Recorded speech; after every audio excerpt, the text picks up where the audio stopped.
नमस्कार, AB star news देख रहे हैं आप और मैं हूं आपके साथ सोहन सिंह। वक्त हो चला है देश लाइव का, जिसमें बात करेंगे तमाम अहम खबरों की। शुरुआत करेंगे मणिपुर में हो रही वोटिंग की खबर के साथ में। दरअसल मणिपुर में विधानसभा चुनाव को लेकर आज मतदान किया जा रहा है। पहले चरण के तहत 38 सीटों पर वोटिंग हो रही है। उनमें से 29 पर्वतीय क्षेत्र की सीटें हैं। ये 29 विधानसभा सीटें इम्फाल ईस्ट, इम्फाल वेस्ट और विष्णुपुर जिले की हैं। अन्य 9 विधानसभा सीटें चोड़ा चंदपुर, कांगपोकपी और फेडजौल जिले की हैं। मणिपुर विधानसभा चुनाव के पहले चरण में 38 विधानसभा सीटों पर 173 उम्मीदवार अपनी किस्मत आजमा रहे हैं। मणिपुर चुनाव के पहले चरण में जिन 173 उम्मीदवारों की किस्मत दांव पर है, उनमें 15 महिला उम्मीदवार भी शामिल हैं। मुख्यमंत्री एन बीरेन सिंह के साथ ही उनके मंत्रिमंडल के साथी थोंगम विश्वजीत सिंह, विधानसभा के speaker Y Khemchand Singh, deputy CM Yumnam Joy Kumar के साथ ही कांग्रेस के प्रदेश अध्यक्ष एन लोकेश सिंह की किस्मत का फैसला भी इसी चरण में होना है। आपको बता दें कि मणिपुर के मुख्यमंत्री एन बीरेन सिंह ने इम्फाल में अपने निवास पर मतदान करने से पहले पूजा की। इसके बाद बीरेन सिंह ने इम्फाल के श्रीवन हाई स्कूल में मतदान किया। वोट डालने के बाद सिंह ने कहा कि मुझे उम्मीद है कि मेरे निर्वाचन क्षेत्र के 75% लोग बीजेपी और मुझे वोट देंगे। बीजेपी पहले चरण में 38 सीटों में से कम 30 सीटें जीतने की उम्मीद कर रही है।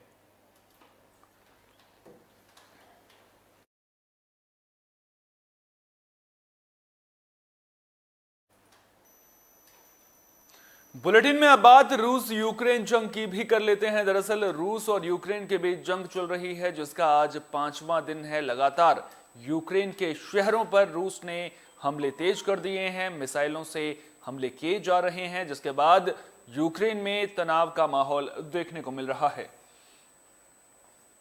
यूक्रेन की राजधानी कीव पर कब्जे को लेकर जंग जारी है। यूक्रेन के शहरों पर रूसी सेना के मिसाइल हमले जारी हैं। इतना ही नहीं, यूक्रेन की सड़कों पर रूस के टैंक और बख्तरबंद वाहन दौड़ रहे हैं। हालांकि 4 दिन बीत जाने के बाद भी युद्ध अभी तक किसी अंजाम पर नहीं पहुंचा है। बता दें कि रूस का दावा है कि उसने अब तक यूक्रेन के 254 टैंक और बख्तरबंद गाड़ियों के अलावा 31 aircraft, 46 rocket artillery system, 103 artillery gun और मार्टिन को तबाह कर दिया है। वहीं यूक्रेन ने अब तक रूस के 4500 सैनिकों को मारने का दावा किया है।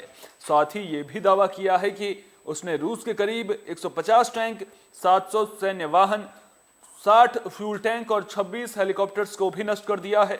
बता दें कि रूस और यूक्रेन के बीच 24 फरवरी से जंग शुरू हो गई थी। अब तक दोनों ओर से कई दावे किए गए हैं। कीव और खार्किव में सुबह धमाकों की आवाज सुनाई दी है। संयुक्त राष्ट्र ने कीव स्थित radio active waste disposal site पर मिसाइल अटैक होने की भी जानकारी दी है।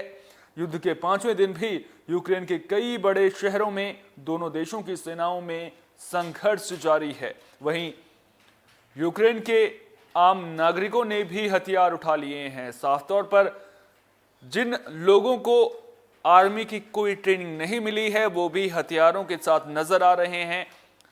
कुल मिलाकर देखा जाए तो इस जंग में फिलहाल यूक्रेन घुटने टेकने को बिल्कुल भी तैयार नहीं है। दूसरी तरफ कई बड़े देश लगातार यूक्रेन की मदद करते हुए भी नजर आ रहे हैं। यूक्रेन को सैन्य हथियार भी दिए जा रहे हैं और ऐसे में रूस के लिए, जिस रूस ने यह सोचा था कि जंग करीब 72 घंटों में खत्म हो जाएगी, उसके लिए मुश्किलें बढ़ती हुई नजर आ रही हैं। लड़ाई रूस की सेना और यूक्रेन के जज्बे के बीच में चलती हुई नजर आ रही है और इसका अगर जो ये युद्ध है वो लंबा चलता है तो कहीं ना कहीं रूस के लिए दिक्कतें बढ़नी लाजमी हैं।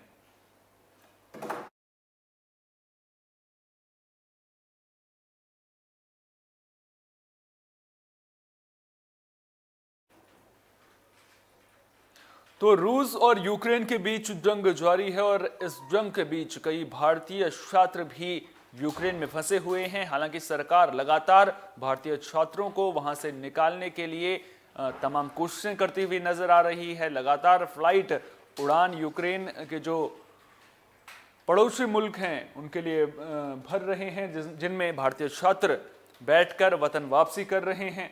इस बीच यूक्रेन में फंसे भारतीय मेडिकल छात्रों के साथ मारपीट और हिंसा की चिंताजनक खबरें सामने आई हैं।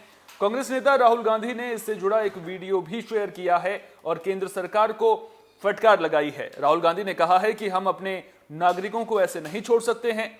राहुल ने कहा है कि मेरी संवेदना उन मेडिकल छात्राओं और छात्रों के साथ है जो इस हिंसा से गुजर रहे हैं।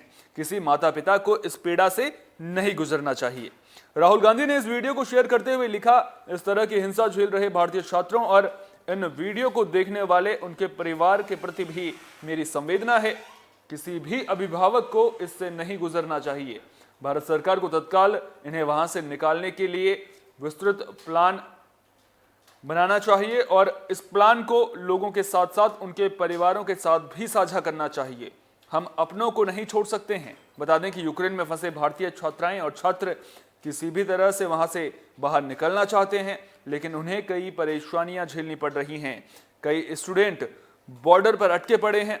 सरकार उन तक पहुंचने की लगातार कोशिश कर रही है और आपको बता दें कि 5 फ्लाइट दिल्ली भी पहुंच चुकी हैं, जिनमें बैठकर भारतीय छात्र यूक्रेन से भारत पहुंच रहे हैं।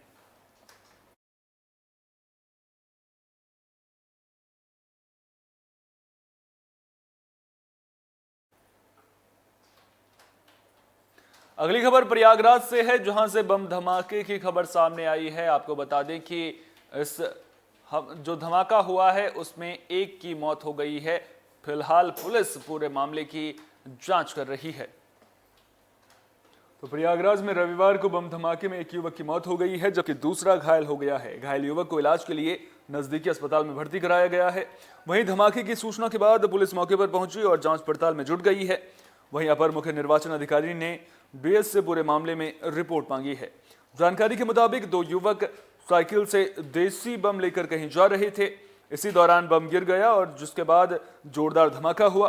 धमाके की वजह से साइकिल सवार एक युवक की मौके पर ही मौत हो गई है, जबकि दूसरा गंभीर रूप से घायल हुआ है।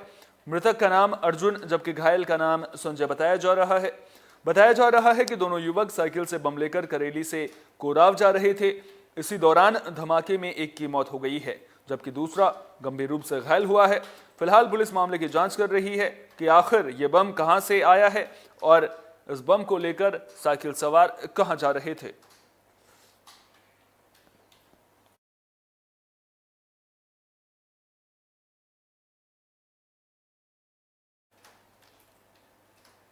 बुलेटिन के आखिर में बात कोरोना की भी कर लेते हैं। दरअसल कोरोना के मामलों में लगातार गिरावट जारी है। पिछले 24 घंटे की अगर बात करें तो पिछले 24 घंटे में 8013 नए मामले सामने आए हैं। तो देश में कोरोना के मामलों में लगातार गिरावट देखने को मिल रही है, जिसकी वजह से ताजा मामलों की संख्या 10,000 से भी कम रह गई है। स्वास्थ्य मंत्रालय की ओर से जारी रविवार के आंकड़ों के मुताबिक बीते 24 घंटों में कोरोना के 8013 मामले सामने आए हैं। इस दौरान 119 लोगों की मौत भी हुई है। मौत के इन नए आंकड़ों के बाद देश में मौत के मामलों की कुल संख्या 5,13,843 हो गई है। दरअसल सबसे बड़ी राहत की बात यह है कि देश में अब 1,02,601 एक्टिव केस बचे हैं। सक्रिय मामलों में भारी कमी का मतलब है कि कोरोना संक्रमित मरीज तेजी से ठीक हो रहे हैं। वहीं महामारी की शुरुआत से अब तक स्वस्थ होने वाले कुल मरीजों की संख्या 4,23,07,686 हो गई है।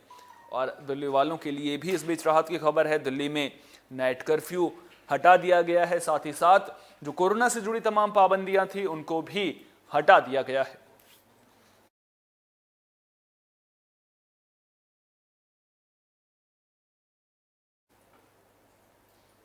देश लाइव में फिलहाल के लिए इतना ही। देश दुनिया की तमाम अहम खबरों के लिए आप बने रहिए AB स्टार न्यूज के साथ, क्योंकि यहां पर खबरों का सिलसिला कभी नहीं थमता।